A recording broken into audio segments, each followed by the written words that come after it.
അരുൺ അനിരുദ്ധനാണ് അമ്പലപ്പുഴയിൽ താമര വിരിയിക്കാൻ ഇക്കുറി എൻഡിയുടെ സാരഥിയായി എത്തുന്നത്.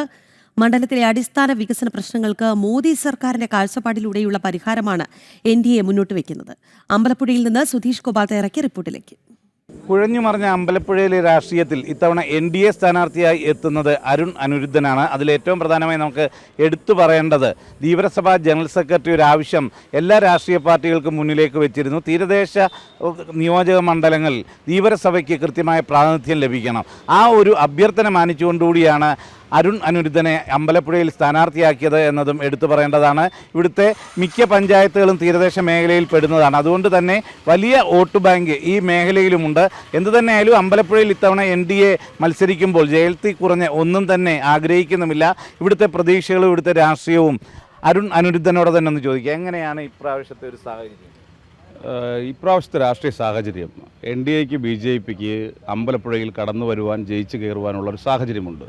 കാരണം ഈ കാലങ്ങൾ ഇത്രയുമായിട്ട് അമ്പലപ്പുഴയുടെ സമസ്ത മേഖലയിലുമുള്ള പൊതുസമൂഹം ഓരോ കാര്യങ്ങൾ പരിശോധിച്ച് കഴിഞ്ഞാൽ വാഗ്ദാനങ്ങൾ കൊടുക്കുന്നു എന്നുള്ളതല്ലാതെ തിരഞ്ഞെടുപ്പ് കഴിഞ്ഞ് അധികാരത്തിലേറിക്കഴിയുമ്പോൾ ഈ ജനങ്ങളെ പാടെ മറക്കുന്ന അധികാരി വർഗത്തെയാണ് കഴിഞ്ഞ നാളുകളിൽ കണ്ടുകൊണ്ടിരുന്നത്. അപ്പോൾ അതിൽ നിന്നെല്ലാം വ്യത്യസ്തമായിട്ട് 2014 ശേഷം രാജ്യത്ത് നരേന്ദ്രമോദിയുടെ നേതൃത്വത്തിൽ ഒരു അധികാരത്തിൽ വന്ന നരേന്ദ്രമോദിയുടെ സർക്കാർ രാജ്യത്ത് നടപ്പിലാക്കിയിട്ടുള്ള വികസന പദ്ധതികൾ, ക്ഷേമ പദ്ധതികൾ, റോഡ് മേഖലയിലുള്ള വികസനങ്ങൾ, റെയിൽവേ മേഖലയിലുള്ള വികസനങ്ങളൊക്കെ ഈ നാട്ടിലെ എല്ലാ ആളുകളും കണ്ടുകൊണ്ടിരിക്കുകയാണ്. ഈ അമ്പലപ്പുഴയിൽ തന്നെ നമ്മൾ പരിശോധിച്ചാൽ മോദി സർക്കാരിൻ്റെ ക്ഷേമ പദ്ധതികളുടെ ആനുകൂല്യങ്ങൾ നേരിട്ട് ലഭിക്കുന്ന 10,000-കണക്കിന് കുടുംബങ്ങളുണ്ട്. അപ്പോൾ അത്തരത്തിലുള്ള കുടുംബങ്ങൾ ആഗ്രഹിക്കുന്നത് മോദി സർക്കാർ മോഡലൊരു വികസനം നമ്മുടെ കേരളത്തിലും അമ്പലപ്പുഴയിലും ഉണ്ടാകണമെന്നുള്ളതാണ്. അപ്പോൾ അതിനുള്ള ഒരു പാകപ്പെട്ട മണ്ണായിട്ട് ഇന്ന് അമ്പലപ്പുഴ മാറിയിട്ടുണ്ട്. പ്രത്യേകിച്ചും അധികാരത്തിൻ്റെ വടംവലിയിൽ ഇവിടുത്തെ രാഷ്ട്രീയക്കാർ കാണിച്ചു കൂട്ടിയിട്ടുള്ള ഇവിടുത്തെ മത്സരാർത്ഥികളായിട്ടുള്ള ആളുകളുടെ നിലപാടുകളും ഇന്ന് ഈ അമ്പലപ്പുഴയിലെ പൊതുസമൂഹം ചർച്ച ചെയ്യുമെന്നുള്ളത് BJPക്ക് NDAക്ക് വലിയ ഗുണകരമായിട്ട് മാറും. ഇപ്പോൾ ആലപ്പുഴ മെഡിക്കൽ കോളേജ് സ്ഥിതി ചെയ്യുന്നത് അമ്പലപ്പുഴ മണ്ഡലത്തിലാണ്. അതിൻ്റെ ഒരു അവസ്ഥ എങ്ങനെയാണ്? ആരോഗ്യ മേഖലയാണല്ലോ വളരെ മുന്നോട്ട് പോയി എന്ന് സംസ്ഥാന സർക്കാർ അവകാശപ്പെടുമ്പോൾ തന്നെ ഏറ്റവും കൂടുതൽ പ്രശ്നങ്ങൾ നിലനിൽക്കുന്നതും. അല്ല, ഈ ആരോഗ്യമേഖലയുടെ കാര്യം കേരളത്തിലെ ആരോഗ്യമേഖല മുഴുവനായിട്ട് തകർന്നു തരിപ്പണമായെന്നുള്ള കാര്യത്തിൽ നമുക്ക് യാതൊരു സംശയമില്ല. ആരോഗ്യമേഖല വെന്റിലേറ്ററിലായിട്ട് വർഷം കുറേ ആയിട്ടുണ്ട്. പ്രത്യേകിച്ചും വണ്ടാനത്തെ കാര്യം പറയുകയാണെങ്കിൽ മാധ്യമരംഗത്തുള്ള നിങ്ങൾക്കടക്കം അറിവുള്ളതാണ്, വണ്ടാനം മെഡിക്കൽ കോളേജ് പഠിക്കൽ സമരങ്ങളില്ലാത്ത ദിവസങ്ങളില്ല. കാരണം എന്താണ്? ആരോഗ്യമേഖലയെ വണ്ടാനം മെഡിക്കൽ കോളേജ് എന്ന് പറയുമ്പോൾ ആലപ്പുഴയിലെയും കൊല്ലത്തെ അടക്കമുള്ള സാധാരണക്കാരായിട്ടുള്ള രോഗികൾക്ക് ഏക ആശ്രയമാകുന്ന ഒരു മെഡിക്കൽ കോളേജാണ്. ആ മെഡിക്കൽ കോളേജിൻ്റെ ശോച്യാവസ്ഥ പരിഹരിക്കണമെന്ന് ആവശ്യപ്പെട്ടുകൊണ്ട് എത്രയെത്ര സമരങ്ങളാണ് നമ്മൾ നടത്തിയിട്ടുള്ളത്. ഇപ്പോൾ ഏറ്റവും അടുത്ത് തന്നെ കഴിഞ്ഞ ദിവസം നമ്മൾ കണ്ട വാർത്തകൾ, ആ ശസ്ത്രക്രിയയുടെ ശേഷം 5 വർഷങ്ങൾക്കിപ്പുറം ഒരു സഹോദരിയുടെ വയറിനുള്ളിൽ നിന്നും കത്രിക കിട്ടുന്ന സാഹചര്യം. അതോടൊപ്പം തന്നെ ആലപ്പുഴയിലെ മെഡിക്കൽ കോളേജ്, വണ്ടാനം മെഡിക്കൽ കോളേജിനെ കുറിച്ച് ഏറ്റവും വലിയ ആക്ഷേപം നമ്മൾ കേട്ടുകൊണ്ടിരിക്കുന്നത് സ്വകാര്യ ആശുപത്രികളെ സഹായിക്കുവാൻ വേണ്ടിയിട്ട് വണ്ടാനം മെഡിക്കൽ കോളേജിനെ തകർക്കുവാൻ ശ്രമിച്ചുകൊണ്ടിരിക്കുന്ന ഒരു ലോബിയുണ്ട് അമ്പലപ്പുഴയിൽ. അതിന് നേതൃത്വം കൊടുക്കുന്നത് കഴിഞ്ഞ 5 വർഷക്കാലമായിട്ട് അമ്പലപ്പുഴയിലെ MLA ആയിരിക്കുന്ന H. സലാമാണെന്നുള്ള കാര്യത്തിൽ യാതൊരു സംശയവുമില്ല.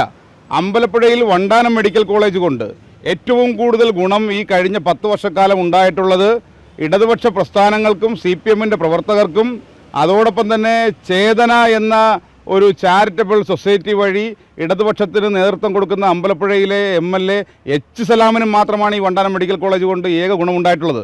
സാധാരണക്കാരന് ശവപ്പറമ്പായിട്ട് വണ്ടാനം മെഡിക്കൽ കോളേജ് മാറിയിട്ട് വർഷങ്ങളായിട്ടുണ്ട്.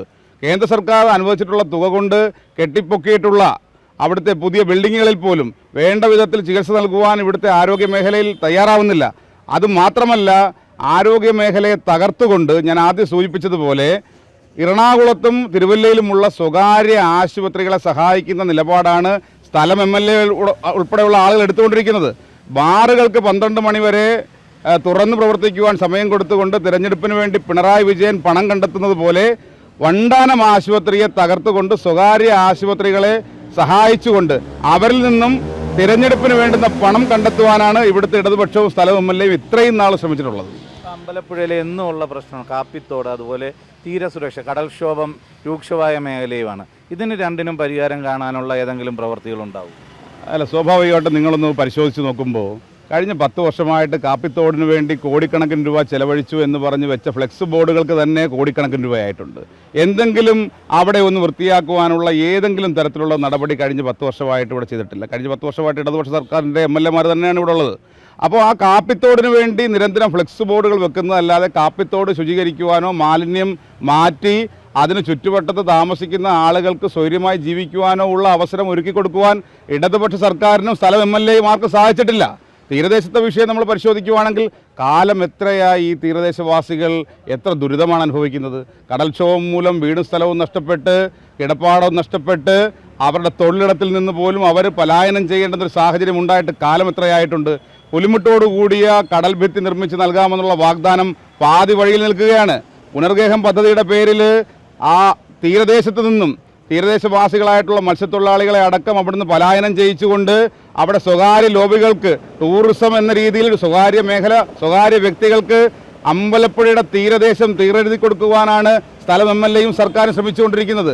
അമ്പലപ്പുഴയുടെ തന്നെ ആലപ്പുഴയുടെ തന്നെ ഏറ്റവും വലിയ മത്സ്യത്തൊഴിലാളികളുടെ ഒരു ആശാകേന്ദ്രമായിട്ടുള്ള തോട്ടപ്പള്ളി ഫിഷിംഗ് ഹാർബറിൻ്റെ ദുരവസ്ഥ പരിഹരിക്കുവാൻ സർക്കാരിന് ഇതുവരെ സാധിച്ചിട്ടില്ല.